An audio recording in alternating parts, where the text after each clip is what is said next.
تاکہ تمہارا یہ دیکھ سکے، محاسبہ کر سکے کہ تم میں احسن عمل کون کرتا ہے۔ احسن عمل یہاں اللہ نے بتا دیا کہ اللہ کی طرف بلانا ہے۔ کھانا پینا، نماز پڑھنا، اپنا روزہ رکھنا، یہ تو ذاتی فعل ہے، یہ تو بشری فرائض ضرورت میں سے ہیں، لیکن دوسرے کو تبلیغ کرنا یہ نبی کی ختم نبوت کا کام ہے جو صرف اس امت کو عطا ہوا۔ اس سے پہلے کسی امت کو اللہ نے یہ مشن، یہ کام نہیں دیا۔ سیدنا موسیٰ کلیم اللہ سے عرض کرنے لگے، یا اللہ، میں اگر لوگوں کو تیری ذات کا تعارف کراؤں، تیری طرف بلاؤں، توحید بیان کروں، مجھے اجر کیا ملے گا؟ اللہ نے فرمایا، موسیٰ، ہر جملے پہ 1 سال کی عبادت کا اجر ملے گا۔ تو اس لیے اللہ نے فرمایا وَعَمِلَ صَالِحًا، خود بھی اعمال صالحہ کرتا ہے، لوگوں کو بھی اللہ کی طرف بلاتا ہے۔ اب اعمال صالحہ خود نہیں کرتا لیکن تبلیغ کر رہا ہے، تو کیا یہ بندہ تبلیغ نہ کرے؟ نہیں۔ لِمَ تَقُولُونَ مَا لَا تَفْعَلُونَ جو قرآن نے کہا، اس کا یہ مطلب نہیں ہے کہ خود عمل نہیں کرتے اور دوسروں کو تبلیغ کر رہے ہو۔ تو اس کا مطلب ہے علماء جو ہے اتنے صاحب حیثیت نہیں ہوتے، زکوٰۃ نہیں دیتے، تو وہ تبلیغ کرنا، وہ زکوٰۃ کی چھوڑ دیں۔ جو حج نہیں کر سکتے علماء، وہ حج کی تبلیغ چھوڑ دیں۔ جو گناہ گار ہے وہ اپنے گناہ پہ استغفار بھی کرے اور دعوت بھی دے، انشاءاللہ اچھائی کی دعوت سے اللہ اس کو بھی توفیق صالح اعمال دے دے گا۔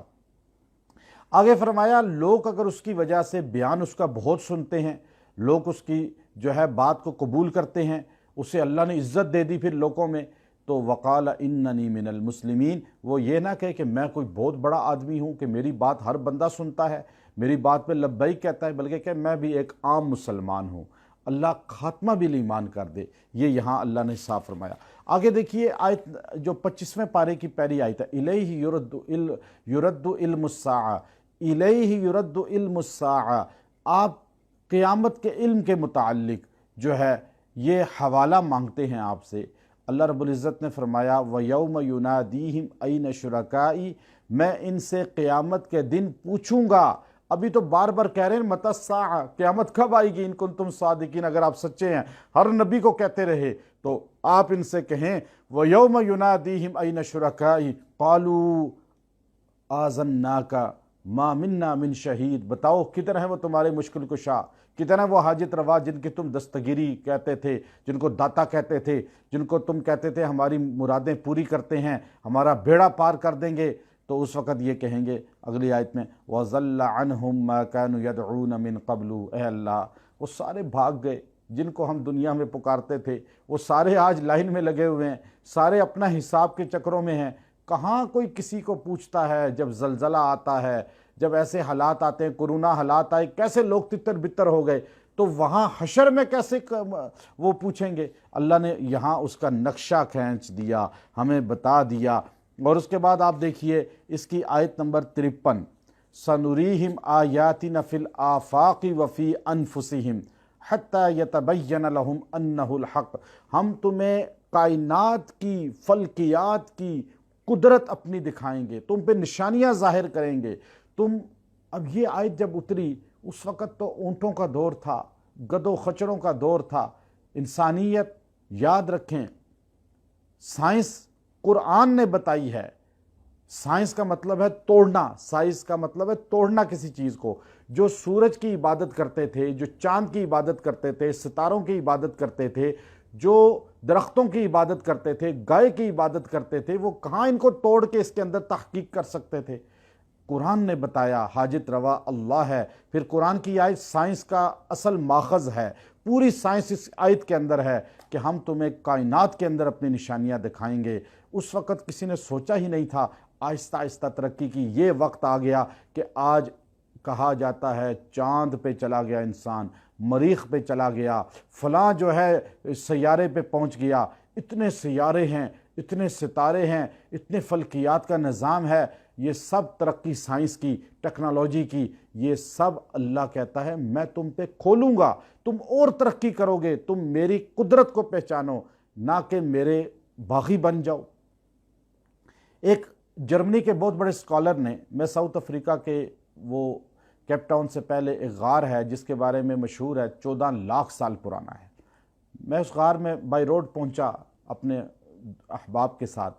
رات وہاں قیام کیا، یہودیوں کی بستی ہے، پھر ہم وہاں پر غار میں چلے گئے اور وہاں پر اندر پورا شہر تھا کا جی 14 لاکھ سال پرانا، اور اس میں چٹانوں سے اندازہ بھی ہو رہا تھا بہت پرانا ہے۔ لیکن ایک جرمنی کے بہت بڑے اسکالر نے آرٹیکل لکھا کہ انسان اس جہان کا بندہ نہیں ہے، دنیا کا باسی نہیں ہے، باقی ساری مخلوقات اسی دنیا کی باسی ہیں، چاہے وہ جن ہیں، چاہے وہ پرندے ہیں، چاہے وہ درندے ہیں، چاہے وہ جنگلوں کے جانور ہیں، حشرات الارض ہیں، وہ سارے اسی زمین کے باسی ہیں، اصل ہیں، مقامی ہیں، لیکن انسان یہاں خارجی ہے، باہر سے آیا ہے۔ اس سے پوچھا وجہ، اس نے کہا میں نے اپنی تحقیق کی، ہم تو قرآن سے پڑھتے ہیں، لیکن اس نے اپنی انگریز نے، عیسائی نے اپنی تحقیق کر کے کہا کہ میں نے دیکھا جانور درختوں کے نیچے سو جاتے ہیں، بلوں میں سو جاتے ہیں، اپنے گھر نہیں بناتے، غار میں لیٹ جاتے ہیں، کپڑوں کا کوئی نہیں ہوتا، کھانے کا کوئی ان کا نہیں ہے اتنا۔ انسان جو ہے وہ اچھا کھانا، اچھا پہننا، اچھا جو ہے گھر، نوکر چاکر، سواری اعلیٰ ہونی چاہیے، خوراک کئی قسم کی ہونی چاہیے، شاہانہ زندگی بسر کرنے کی سوچتا ہے، چاہے غریب کیوں نہ ہو، شاہانہ انداز ہے اس کا۔ پتہ یہ چلا کہ یہ جہاں سے آیا ہے وہاں یہ عیش و عشرت میں شاہانہ زندگی گزار رہا تھا، اور اس کو بطور سزا یہاں بھیجا، اب یہ اپنی سزا پوری کر رہا ہے، اس نے واپس وہیں جانا ہے جہاں سے آیا ہے۔ قرآن نے کہا تمہیں جنت سے نکالا گیا، تمہارے باپ آدم علیہ السلام کو جنت میں تمہیں حوریں ملیں گی، وہاں غلمان ملیں گے، آبشاریں ہوں گی، نہریں ہوں گی، یہ نعمتیں ہوں گی۔ یہ وہ ساری نعمتیں چھوڑ کر دنیا میں آیا۔ الدنیا سجن المؤمن و جنت الکافر، مومن کا قید خانہ ہے، کافر کی جنت ہے، یہاں قید کاٹ کے ہمیں واپس جانا پڑے گا۔ تو ہم اپنی قید اچھی کاٹیں، اللہ کی مان کر، اللہ کے رسول کی مان کر۔ سورہ شورا، یہ قرآن حکیم کی وہ صورت ہے جو حوامیم میں شامل ہے، اور اللہ رب العزت نے حروف مقطعات سے آغاز کیا۔ شورا اس کا نام رکھا، اس میں لفظ شورا آیا ہے۔ شورا کہتے ہیں مشورہ کو۔ چونکہ اللہ رب العزت نے یہاں شروع میں 2 چیزوں کا ذکر کیا جو پہلے ہم آپ کو بتائیں گے۔ پہلی بات یہ ہے کہ شورا کا ذکر اس میں جو اللہ رب العزت نے کیا، اس میں کچھ صفات بھی انسان کی بیان فرمائی ہیں۔ وہ صفات اگر انسان مان لے تو انسان جو ہے اللہ کا قریب، قرب والا ہو سکتا ہے۔ پہلی چیز اللہ نے یہ آیت نمبر 20 میں بتائی، من کان یرید حرث الآخرۃ نزد لہ فی حرثی، جو انسان آخرت کی کھیتی بوتا ہے اس کو پاتا ہے، ترقی کرتا ہے، آخرت کے لیے جو اعمال کرتا ہے۔ ومن کان یرید حرث الدنیا، جو دنیا کے لیے اعمال کرتا ہے، نؤتیہ منہا، اسے دنیا تو مل جائے گی، وما لہ فی الآخرۃ من نصیب، پھر آخرت میں اسے کوئی حصہ نہیں ملے گا۔ دنیا کے پیچھے بھاگنے والا، یاد رکھیں دنیا بقدر مقدر ملتی ہے، آخرت بقدر مشقت ملتی ہے۔ دنیا آپ کے مقدر میں جو ہے وہ آپ کو ملے گی۔ ایک آدمی تھا، اسے کہا جی رزق آپ کو خود ملے گا۔ اب اس نے کہا کہ رزق ملے گا، اس نے کہا ہاں۔ تو اب اس نے مشقت چھوڑ دی، ایک درخت پہ جا کے بیٹھ گیا، کافی دیر بیٹھا رہا، پورا دن گزر گیا۔ اب اس نے کہا کوئی رزق نہیں آیا۔ نیچے ایک بندہ مسافر آ کے بیٹھا، اس نے 2 روٹیاں نکالی، ایک روٹی کھا لی۔ اب یہ روٹی کو دیکھ کے تلملائی نگاہ سے نیچے دیکھ رہا ہے، اور پھر اس کی رال ٹپک رہی ہے، بھوک لگی ہوئی ہے۔ جب اس نے دیکھا کہ ایک روٹی تو اس نے کھا لی، اب دوسری بھی کھا لے گا، تو اس نے فوراً اوپر سے کھانسا۔ تو اس نے کہا کون ہے؟ کہا میں انسان ہوں، بھوکا ہوں۔ اس نے کہا چلو یہ روٹی کھا لو۔ اس نے روٹی کھانے کے بعد کہا رزق تو ملتا ہے مقدر کا، لیکن کھانسنا پڑتا ہے، کھانسنا پڑتا ہے، کوشش کرنی پڑتی ہے، لیکن ملتا مقدر کا ہے۔ غریب آدمی بوریاں اٹھا اٹھا کے رات کو 1000 روپیہ لے کے جاتا ہے، اور امیر آدمی کرسی پہ بیٹھ کے فون کے ذریعے کروڑ روپیہ کما لیتا ہے۔ تو مقدر ہے، مشقت نہیں ہے دنیا، اور دین مشقت ہے۔ آپ عالم کا بیٹا ہے، محنت نہ کرے عالم نہیں بنے گا۔ پیر صاحب کا بیٹا پیر نہیں بن سکتا جب تک وہ اپنے اندر وہ دین اور وہ صلاحیت پیدا نہ کرے۔ حافظ کا بیٹا مشقت اٹھائے گا تو حافظ بنے گا، لیکن مالدار کا بیٹا بغیر محنت کے بھی مالدار بن سکتا ہے۔ دنیا مقدر سے ہے، اور دین اور آخرت میں